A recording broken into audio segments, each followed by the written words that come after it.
Gold, trusted gold buyers. మీరు తాకట్టు పెట్టిన బంగారాన్ని విడిపించి ఈ రోజు ఉన్న మార్కెట్ ధరకు కొనబడను. విశాఖలో జరిగిన అమానవీయ ఘటన. కంచరపాలెం పోలీస్ స్టేషన్ పరిధిలోని సుందరయ్య కాలనీలో చుట్టూ జనావాసాల మధ్య ఒక కాలువలో, డ్రైనేజీ కాలువలో పసికందు శరీర భాగాలు కనిపించడం ఎంత దారుణమైన ఘటన ఇది.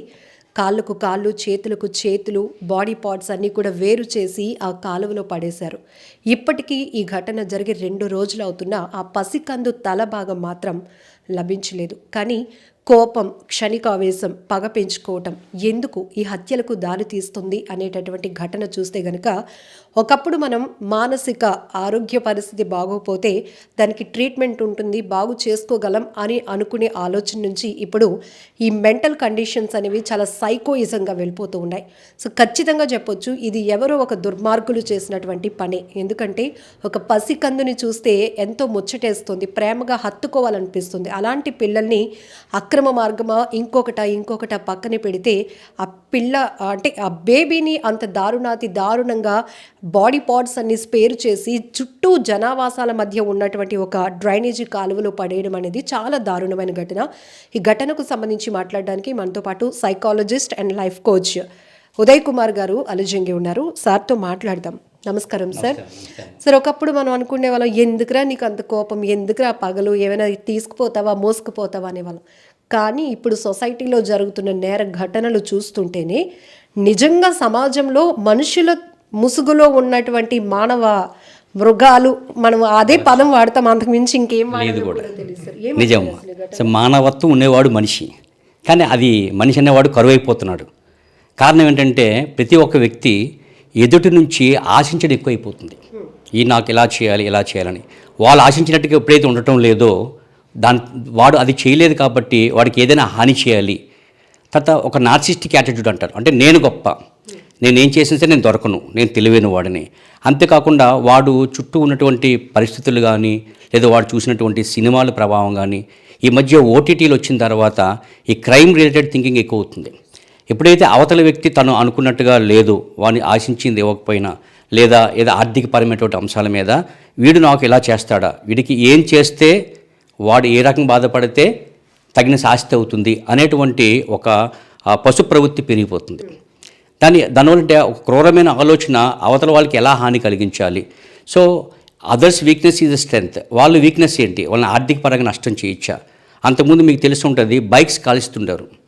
ఎక్కడైతే బైక్లు ఉంటే వాడి ఫ్రెండ్స్ ఉంటే పెట్రోల్స్ కాల్చిస్తుంటారు, అంటే ఆడు బైక్ ఇవ్వకపోయినా అలాగే వాళ్ళ ఆ వ్యక్తి ఎవరైతే ఈ పాప ఉందో వాళ్ళ తల్లిదండ్రులు వీరికి ఏదో రకంగా హాని చేసి ఉంటారు. కాబట్టి వాళ్ళకి నేరుగా ఏదైనా దెబ్బతీసే కన్నా వాళ్ళ పిల్లలు అయితే ఇలా బాగుంటుంది, వాళ్ళు ఇంకెక్కువ సఫర్ అవుతారు అనేటువంటి మరో విషయం ఏంటంటే, ఆ వ్యక్తి కూడా ఆ సరౌండింగ్స్లో ఉంటాడు, వాడు ఎటెండ్ అవుతుంటాడు, జరుగుతుంది చూస్తూ ఉంటాడు అనమాట.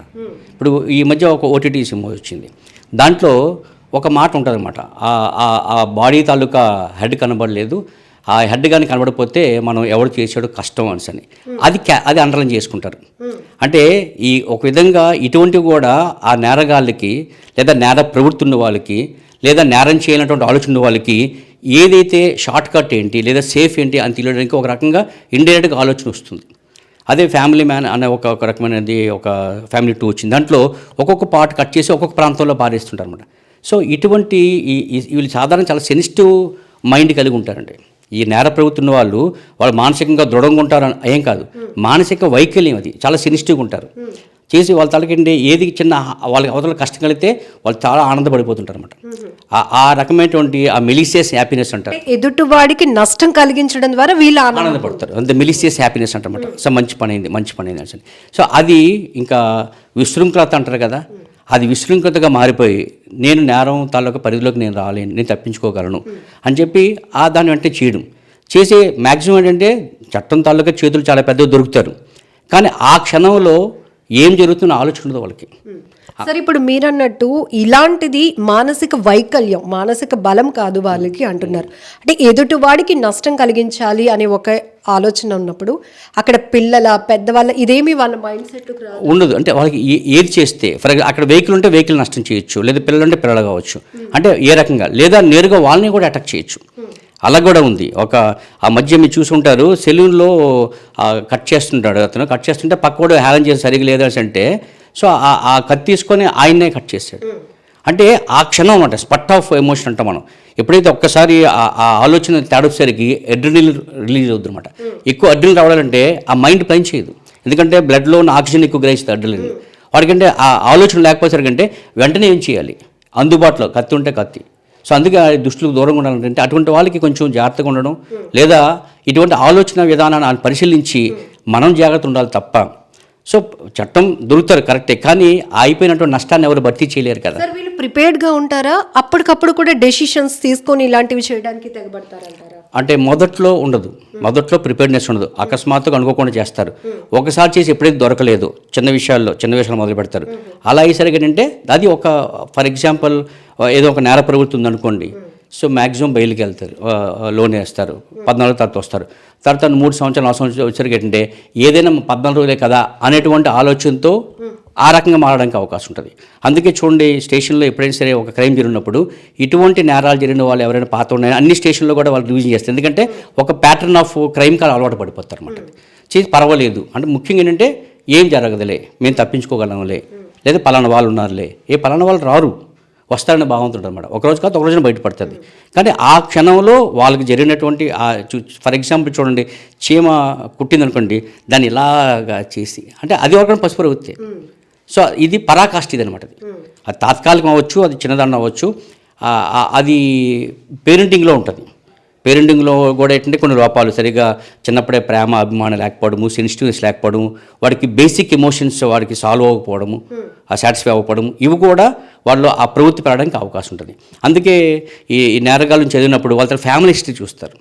ఆ ఫ్యామిలీ హిస్టరీలో ఏమైనా ఉందా, లేదా ఫ్యామిలీలో ఏమైనా ప్రాబ్లమ్స్ ఉన్నాయా, అది కూడా ఒక వ్యక్తిలో ఈ రకమైనటువంటి మన బేసిక్ నీడ్స్ ఏవైతే సాటిస్ఫై అవ్వకపోతే, కనీస అవసరాలు కానీ వాళ్ళకి సంతృప్తి చెందకపోయినట్లయితే వాళ్ళు పశుప్రవృత్తి పెరగడానికి అవకాశం ఎక్కువ ఉంటుంది. సరే, ఇప్పుడు ఈ పర్టికులర్ ఘటనలో కూడా బేబీని అంటే డెలివరీ అయిన తర్వాత ఇమీడియట్గా ఆ అమ్మాయి అంటే ఒకవేళ ఇల్లీగల్గా ఆ బేబీ పుట్టుండుంటే అడ్డు తొలగించుకోవటానికి ఈ రకంగా కూడా కొన్ని చూస్తున్నాం మనం, నిర్మానుష్య ప్రాంతాల్లో వదిలేయటం, కాలువల్లో పడేయటం ఇలాంటివి. బట్ ఈ పర్టికులర్ కేసులో మాత్రం ఆ చిన్న పాపవి బేబీవి కాళ్ళు చేతులు అన్నీ వేరు చేసి తలని మిస్ చేశారు. అంటే ఏదైనా ఛాలెంజ్ ఇవ్వాలి అనుకుంటున్నారా, లేకపోతే ఏంటి? అదే నేను చెప్పాను కదండి, ఏంటంటే వాళ్ళు తప్పనిసరిగా ఇతర నేరగాలతో సంబంధం ఉండాలి, లేదా బ్యాక్ హిస్టరీ ఉండాలి. ఎందుకంటే ఆ తల దొరికితే కదా ఐడెంటిటీ అవుతుంది. మామూలుగా డిఎన్ఏ వాటితో అవ్వడానికి అవకాశం ఉండదు. సో ముందు ఐడెంటిఫై చేయాలి. ఐడెంటిఫై చేయడానికి అవకాశం లేదు కదా, అది ఎవరిది అవుతుంది. కాబట్టి తప్పనిసరిగా దీని వెనకాతల వాడికి ఆ బ్యాక్గ్రౌండ్ బాగా ఉంటుంది, లేదా క్రిమినల్ రిపోర్ట్లు అంటే ఇలా అయితే తల దొరికితేనే ఐడెంటిఫై అవ్వదు అనేటువంటి ఆలోచన ఉంటుంది. ఈ ఘటనకు సంబంధించి చేసిన వాడికి క్రిమినల్ హిస్టరీ ఉండాలి అంటారా? ఎందుకంటే ఆ ధైర్యం కూడా రావాలి కదా సార్ ఒక బేబీని అలా. అంతే కదండి, ఇది ఇది ఇది మటు ఫస్ట్ మెంబర్స్ చేసేది కాదు. అంటే నేర ప్రవృత్తి ఉండొచ్చు, ఆ ఏరియాలో సంబంధించినటువంటి ఆ పోలీస్ స్టేషన్ సంబంధించిన క్రిమినల్ బ్యాక్గ్రౌండ్ ఉండవచ్చు, లేదా ఎక్కడి నుంచి తెచ్చి కూడా పడవచ్చు. కాబట్టి అంటే ఇది మటుకు ఫస్ట్ క్రైమ్ మాత్రం కాదు. ఎందుకంటే వాడు చాలా ఆరితేరినటువంటి వాడు. ఆరితేరంటే అసలు యాక్చువల్గా బాగా కోపం వచ్చినటువంటి కొడితే అది గోడ తగిలి ఏదైంది అనుకోవచ్చు, లేదా చేతిలో 5 అంతవరకు ఒక 1 యాక్ట్. ఆ 1 యాక్ట్లో వాడు అవ్వలేదనుకోండి, అదే పదే సుత్తో 10 సార్లు కొట్టిన వాళ్ళు ఉంటారు కదా. అంటే వాళ్ళు ఆల్రెడీ బాగా ఫెరోషియస్ అనమాట. అంత ఫెరోషియస్ అయిన తర్వాత ఆ నార్మల్ అయిన తర్వాత అంటే చంపాడు ఫస్ట్. ఆ ఫెరోస్ ఇంకా చాలేదు కాబట్టి ఆ పీసెస్ చేయాలి, వేరు పెట్టాలి, ఐడెంటిఫై అవ్వకుండా చేయాలి అని అంటే ఇది ఆర్గనైజ్డ్ క్రిమినల్ అనమాట. వాడు ఆర్గనైజర్ మర్డర్ అయ్యి ఉంటాడు తప్ప వాడికి పూర్వానుభవం ఉంది, లేదా సినిమాల ప్రభావం ఉన్నా సరే అంతగా సినిమా ప్రభావం చేత కాదు. బట్ వాడికి ఏ రకంగా తప్పించుకోవచ్చో అన్న ఆలోచన వీడికైనా ఉండొచ్చు, అటువంటి సమూహానికి చెందిన వ్యక్తి కూడా అయ్యవచ్చండి. ఈ క్రిమినల్ నేర ప్రవృత్తి చూసి నేర్చుకున్నారు అనుకోవడానికి సినిమా వ్యవస్థ ఎప్పటి నుంచో ఉంది, విలనిజం కూడా మనం చూస్తున్నాం. బట్ ఇప్పుడు ఈ తరహా నేర ఘటనలు మాత్రం అంతకు మించి ఉన్నాయి. సో ఓటీటీ సినిమాలే అంటారా? అంటే ఖచ్చితంగా అంటే వాట్ యూ టేక్. అలాంటప్పుడు మరి బుద్ధా సినిమా చూసి అందరు బుద్ధులు అయిపోవాలి కదా. అంటే వాట్ యూ టేక్ అంటే సమాజంలో ఇప్పుడు పరిస్థితి ఏంటంటే ఆర్థికపరమైన అవసరాలు విపరీతంగా పెరగడం వలన విలాసవంతమైనటువంటి విషయాల పట్ల ఫర్ ఎగ్జాంపుల్ ఒక ఫోన్ దేనికి వాడతామండి, సమాచారం కొరకే కాదు కదా. ఇప్పుడు ఫోన్ బట్టి కూడా ఐడెంటిటీ, నీ దగ్గర ఐఫోన్ ఉందా లేకపోతే నీ దగ్గర ఏ ఫోన్ ఉందా, దాని తల ఖరీదు బట్టి మన తలకు ఐడెంటిటీ. సో ఇలా ఒక ఇతరుల కన్నా నేను గొప్పగా ఉండాలి, ఇతరుల కన్నా గొప్పగా ఉండాలి, ఏ రకంగా గొప్ప పని చేస్తే గొప్పతనం అవుతుంది. సో అలా కాదు, షార్ట్ కట్ అంటే easy money, lavish life, easy money ఉండాలి, నువ్వు కావాలంటే కష్టపడాలి, సామర్థ్యం పెంచుకోవాలి.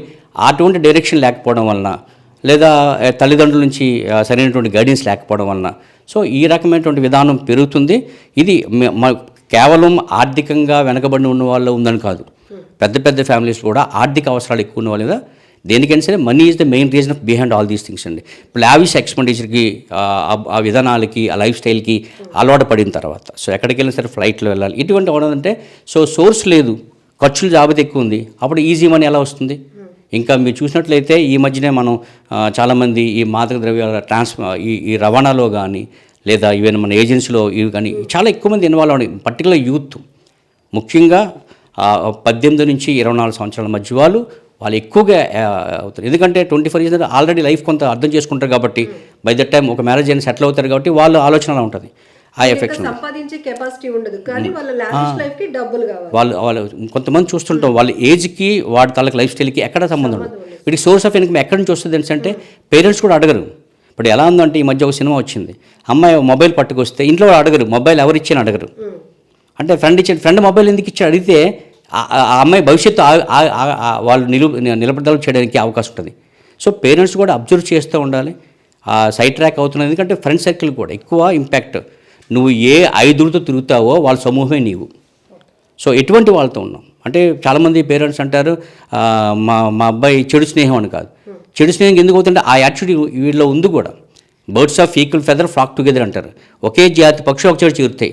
కాబట్టి ఇవి కేవలం వాళ్ళ పిల్లలు కాకుండా వాళ్ళ ఫ్రెండ్స్ తాలూకా విధానాలు ఏంటి, ఆలోచన విధానం ఏంటి, యాటిట్యూడ్ ఏంటి, వాళ్ళ ఎయిమ్స్ ఏంటి, గోల్స్ ఏంటి, ఇవి కూడా పేరెంట్స్ కొంత అబ్జర్వ్ చేస్తూ ఉండాలి. లేదా నేర ప్రవృత్తి ఎలా ఉంటుందంటే ఇది ఊబి లాంటిది. ఒకసారి అందులోకి వచ్చిన తర్వాత మళ్ళీ సంస్కరించబడడం అంటూ ఉండదు. ఒకసారి ఏదైనా కారణం చేత ఒక జువెలిన్ హోమ్కి కానీ లేదా ఇంప్రిజన్మెంట్ కానీ టెంపరీ అయినా సరే, కస్టడీలు ఉన్నా సరే, ఒకసారి వాడికి ఆ భయం పోయిందంటే వాడు దేనికైనా దిగజారడానికి అవకాశం ఉంటుంది.